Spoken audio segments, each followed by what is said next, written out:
ಕರ್ನಾಟಕ ವಿಧಾನಸಭಾ ಅಧಿವೇಶನದಲ್ಲಿ ಶಿವಮೊಗ್ಗ ಶಾಸಕ ಎಸ್ಎನ್ ಚನ್ನಬಸಪ್ಪ ಹಾಗೂ ಉಸ್ತುವಾರಿ ಸಚಿವ ಮಧು ಬಂಗಾರಪ್ಪ ಮಾತಿನ ಚಕಮಕಿ ನಡೆಸಿದ್ದಾರೆ. ಕೇಂದ್ರ ಸರ್ಕಾರ ನೀಡಿದ ಅನುದಾನದ ಬಗ್ಗೆ ಶಾಸಕ ಚನ್ನಬಸಪ್ಪ ಮಾತನಾಡುತ್ತಿದ್ದರು. ಈ ವೇಳೆ ಚನ್ನಬಸಪ್ಪ ಶಿವಮೊಗ್ಗ ಏರ್ಪೋರ್ಟ್ ವಿಚಾರ ಪ್ರಸ್ತಾಪಿಸಿದಾಗ ತಕ್ಷಣ ಎದ್ದು ನಿಂತ ಸಚಿವ ಎಸ್ ಮಧು ಬಂಗಾರಪ್ಪ ಶಿವಮೊಗ್ಗ ಏರ್ಪೋರ್ಟ್ ಯಾರದ್ದು ಎಂದು ಖಾರವಾಗಿ ಪ್ರಶ್ನೆ ಮಾಡಿದ್ರು. ವಿಮಾನ ನಿಲ್ದಾಣ ಕೇಂದ್ರ ಸರ್ಕಾರದಲ್ಲ, ಏರ್ಪೋರ್ಟ್ಗೆ ರಾಜ್ಯ ಸರ್ಕಾರದ ಕೊಡುಗೆ ಸಾಕಷ್ಟಿದೆ ಎಂದು ಚನ್ನಬಸಪ್ಪನವರಿಗೆ ಹೇಳಿದ್ದಾರೆ.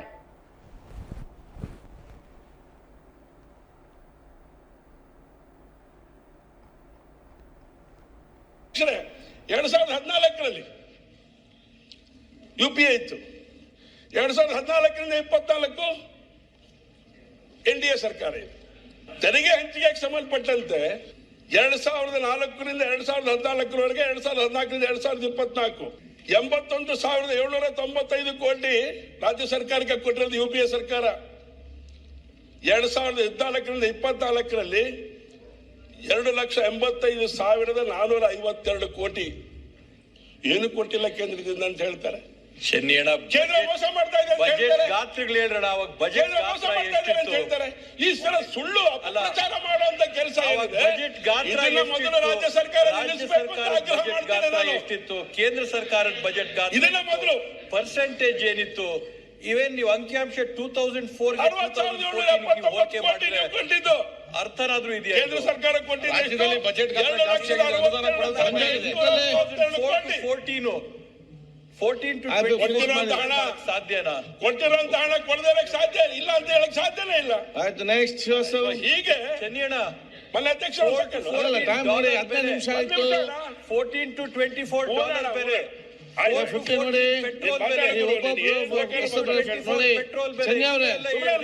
ಕೊಡ್ಲಿಕ್ಕೆ ಆಗುದಿಲ್ಲ. ಬಹಳ ಸಲ ಮಾತಾಡ್ಲಿಕ್ಕಿದ್ದಾರೆ. ಅಲ್ಲ, ಯಾಕೆ ಇದನ್ನೆಲ್ಲ ಹೇಳಬೇಕು ಅಂದ್ರೆ ತುಂಬಾ ಸಂಗತಿ ಹೇಳಿದ್ದಾರೆ ಮನೆ ಅಧ್ಯಕ್ಷರೇ. ಹೇಳುದಲ್ಲ, ಹೊಸದೇನು ಉಂಟು ಈಗ? ಸುಳ್ಳು ಸುದ್ದಿ ಹೇಳುವಂತದ್ದು ಬಂದ್ ಮಾಡ್ಲೇಬೇಕು. 5 minutes ಅಲ್ಲಿ ಮುಗಿಸಿ. ಈಗ ಸುಳ್ಳು ಸುದ್ದಿ ಬಂದ್ ಮಾಡಬೇಕು. ರಾಷ್ಟ್ರೀಯ ಹೆದ್ದಾರಿ ಯೋಜನೆಗೆ 1.50 ಲಕ್ಷ ಕೋಟಿ ಕೊಟ್ಟಿರುವಂತದ್ದು, ರೈಲ್ವೆ ಯೋಜನೆಗೆ ವಾರ್ಷಿಕ 7,561 ಕೋಟಿ ಕೊಟ್ಟಿರುವಂತದ್ದು, ಯುಪಿಎ ಅವಧಿಯೊಳಗಡೆ 835 ಕೋಟಿ ಕೊಟ್ಟಿರೋದು, ಜಲಜೀವನಿಗೆ ಸಂಬಂಧಪಟ್ಟಂತೆ 10,000 ಕೋಟಿ ಕೊಟ್ಟಿದ್ದಾರೆ. ಇದೆಲ್ಲ ಹಣ ಅಲ್ವಾಗಾದ್ರೆ, ಇದು ಸಂಬಂಧನೇ ಇಲ್ವಾಗಾದ್ರೆ ರಾಜ್ಯ ಸರ್ಕಾರಕ್ಕೆ 3.5 ಪಟ್ಟು ಏರಿಕೆ ಮಾಡಿ ಹಣವನ್ನು ರಾಜ್ಯ ಸರ್ಕಾರಕ್ಕೆ ಕೊಟ್ಟಿರುವಂತದ್ದು ಕೇಂದ್ರ ಸರ್ಕಾರ. ಹಾಗಾಗಿ ಇದನ್ನ ಏನು ಕೊಟ್ಟಿಲ್ಲ ಅಂತ ಹೇಳಿದ ತಕ್ಷಣ ಕುತ್ಕೊಳಕ್ ಆಗೋದಿಲ್ಲ. ಮಾನ್ಯ ಅಧ್ಯಕ್ಷರೇ, ಮಾತಿಗೆ ಹೇಳ್ತಾನೆ, ಶಿವಮೊಗ್ಗ ಜಿಲ್ಲೆಗೆ ಸಂಬಂಧಪಟ್ಟಂತಾನೆ ಹೇಳಿದ್ರೆ ಡೆವಲಪ್ಮೆಂಟ್ ಆಕ್ಟಿವಿಟಿಗೆ ಕೋಟಿಗಟ್ಟಲೆ ಹಣ ಹರಿದು ಬಂದಿದೆಯಲ್ಲ. ಹಾಗಾದ್ರೆ ಅಲ್ಲಿನಂತ ಲೋಕಸಭಾ ಸದಸ್ಯರು ರಾಘವೇಂದ್ರ ಅವರು ಹಾಗಾದ್ರೆ ಕೆಲಸ ಮಾಡ್ಲಿಲ್ವಾ? ಮಾಡಿದ್ರ ಪರಿಣಾಮ ಆಗತ್ತೆ. ಸುಮ್ಮನೆ ಗಮನಕ್ಕೆ ತರುವಂತ ಪ್ರಯತ್ನ ಮಾಡ್ತೇನೆ ನಾನು. ಕೇಂದ್ರದಿಂದ ರಾಜ್ಯಕ್ಕೆ ಬಂದ ಅನುದಾನ ಇಲ್ಲಿಗೆ ನಮ್ಮ ಜಿಲ್ಲೆಗೆ ಮಾನ್ಯ ಅಧ್ಯಕ್ಷರೇ ರಾಜ್ಯ ಸರ್ಕಾರದ ಕೊಟ್ಟಿರುವಂತ ಮಾತು ಆಮೇಲೆ ಮಾತಾಡ್ತೇನೆ ನಾನು. ಕೇಂದ್ರ ಕೊಟ್ಟೇ ಇಲ್ಲ, ಶಿವಮೊಗ್ಗ ಜಿಲ್ಲೆಗೆ ಕೊಟ್ಟಿರುತ್ತೆ, ಬೇರೆ ಜಿಲ್ಲೆಗೆ ಕೊಡಲ್ಲ ಅಂತ ಹೇಳಿದ್ರೆ ಹೇಗೆ ಸಾಧ್ಯ? ಇದು ಡೆವಲಪ್ಮೆಂಟ್ ಆಗಿದೆ ಅನ್ನೋಕೆ ಹೇಗೆ ಸಾಧ್ಯ ಆಗತ್ತೆ? ಮಾನ್ಯ ಅಧ್ಯಕ್ಷರೇ, ಶಿವಮೊಗ್ಗ ವಿಮಾನ ನಿಲ್ದಾಣಕ್ಕೆ 450 ಕೋಟಿ, ಸ್ಮಾರ್ಟ್ ಸಿಟಿ ಯೋಜನೆಗೆ 500 ಕೋಟಿ, ರೈಲ್ವೆ ಯೋಜನೆಗಳು ಮುಗಿಸ್ಬಿಡ್ತೀನಿ. ಏನ್ ಬೇಕಾದ್ರೆ ಶಿವಮೊಗ್ಗ ಏರ್ಪೋರ್ಟ್ ಯಾರ್ದು ಮಾತಾಡ್ತಾ ಇದ್ದೀರಾ? ನಿಮ್ದೆ ಅಲ್ಲ, ರಾಜ್ಯ ಸರ್ಕಾರದ್ದು, ಕೇಂದ್ರದಲ್ಲ. ಆಯ್ತು, ನಿಮ್ದೇ. ಮತ್ತೆ ಅದೇ ಅಂದ್ಬಿಟ್ರೆ ರಾಜ್ಯ ಸರ್ಕಾರದ ಬೇಗ ಮುಗಿಸಿ, ಟೈಮ್ ಆಯ್ತು. ನಾನು ಹೇಳ್ತಾ ರಾಜ್ಯ ಶುರು ಮಾಡಿದ್ರೆ ಸಮಯ ಕೊಟ್ಟಿಲ್ಲ ಅಲ್ಲ, ಮಾತಾಡುದಲ್ಲ. ನಾನು ನಮ್ದು ಅವ್ರದ್ದು ಹೇಳ್ತಾ ಇಲ್ಲ. ಕೇಂದ್ರ ಸರ್ಕಾರ ಹಣ ಕೊಡ್ಲಿಲ್ಲ ಏರ್ಪೋರ್ಟ್ಗೆ, ಹೇಳಿ ಕೊಟ್ಟಿಲ್ಲ ಅಂತ. ಇದನ್ನೇ ಗಂಭೀರವಾಗಿ ಯೋಚನೆ ಮಾಡಬೇಕು. ಮಾನ್ಯ ಅಧ್ಯಕ್ಷ, ಚರ್ಚೆ ಬೇಡ, ತಪ್ಪು. ಮದುವೆ ಕೇಳ್ತಾ ಇದ್ದೀನಿ, ಚರ್ಚೆ ಬೇಡ. ನಾನು ಕೇಳ್ತಾ ಇದ್ದೀನಿ, ರಾಜ್ಯ ಸರ್ಕಾರದ್ದು. ರಾಜ್ಯ ಸರ್ಕಾರ ನೀವು ನೋಡಿ, ನೀ ಹೇಳ್ತೀರ ಸರಿ ಇದೆ ಅಣ್ಣ, ನೀ ಹೇಳ್ತಿದ್ದೆ ಸರಿ ಇದೆ, ಸರಿ ಇದೆ. ಅಲ್ಲಪ್ಪ, ಏರ್ಪೋರ್ಟ್ ಕಟ್ಟಿ ರಾಜ್ಯ ಸರ್ಕಾರಕ್ಕೆ ವಹಿಸಿದ್ದು ಸ್ವಾಮಿ. ಆಯ್ತು ಬಿಡಿ ಸರ್, ಅವ್ರು ಮಾತಾಡ. ಅದಕ್ಕೆ ದುಡ್ಡು ಕೊಟ್ಟಿದ್ದು ಎಷ್ಟು ಅಂತ ಅವ್ರು ಹೇಳ್ತಾ ಇದಾರೆ. ಲೆಕ್ಕ ರಾಜ್ಯ ಸರ್ಕಾರ ಅಲ್ಲ ಅಂತ ಹೇಳಿಲ್ಲ. ರಾಜ್ಯ ಸರ್ಕಾರ ವಹಿಸಿದ ಮೇಲೆ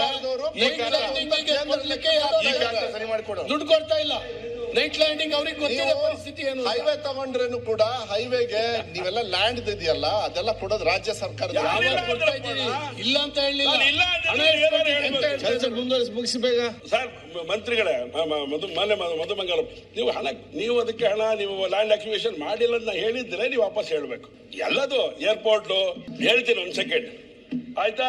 ರೈಲ್ವೆ ಯೋಜನೆಗಳು 1200 ಕೋಟಿ ಶಿವಮೊಗ್ಗ ಜಿಲ್ಲೆಗೆ ಬಂದಿರೋದು ನಾ ಹೇಳ್ತಾ ಇದ್ದೇನೆ. ರಾಷ್ಟ್ರೀಯ ಹೆದ್ದಾರಿಗಳಿಗೆ ಸಂಬಂಧಪಟ್ಟಂತೆ 6,000 ಕೋಟಿ ಮಾನ್ಯ ಅಧ್ಯಕ್ಷರೇ. ಇದೆಲ್ಲ ಹಣ ಅಲ್ಲ, ರಾಜ್ಯಕ್ಕೆ ಬಂದಿರೋ ಹಣ ಅಲ್ವಾ? ಹಾಗಾದ್ರೆ ಕೇಂದ್ರ ಪುರಸ್ಕೃತ ಅನುದಾನಗಳು ನಮ್ಮ ಜಿಲ್ಲೆಗೆ ಜಲ್ ಜೀವನ್ ಮಿಷನ್ 800 ಕೋಟಿ, PM ಕಿಸಾನ್ ವಾರ್ಷಿಕ 6,000 ಕೋಟಿ, 2,05,000 ರೈತರಿಗೆ, PM ಆವಾಸ್ ಗ್ರಾಮೀಣ ನಗರ ಯೋಜನೆ ಮನೆಗಳಿಗೆ ಸಂಬಂಧಪಟ್ಟಂತೆ ಹಣ ಬಂದಿದೆ, ಆಯುಷ್ಮಾನ್ ಭಾರತಿಗೆ ಸಂಬಂಧಪಟ್ಟಂತೆ ಹಣಗಳು ಬಂದಿದೆ, ಪ್ರಮುಖ ಯೋಜನೆಗಳ ಅನುದಾನಗಳು, ನರೇಗಾ ವಾರ್ಷಿಕ 300 ಕೋಟಿ ಮಾನ್ಯ ಅಧ್ಯಕ್ಷ ನಮ್ಮ ಜಿಲ್ಲೆಗೆ ಬಂದಿರೋದು.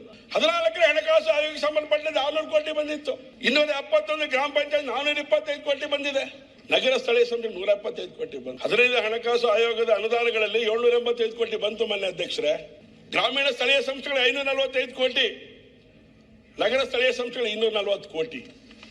ಮಾನ್ಯ ಅಧ್ಯಕ್ಷರೇ ಕೇಳ್ತೇನೆ ನಾನು, ಇದೆಲ್ಲ ಅಭಿವೃದ್ಧಿ ಕೊಟ್ಟಂತ ಹಣ ಅಲ್ವಾ? ಓಕೆ, ಅಭಿವೃದ್ಧಿ ಆಗಿರುವ ಕೇಂದ್ರ ಸರ್ಕಾರದ ಮೂಲಕ.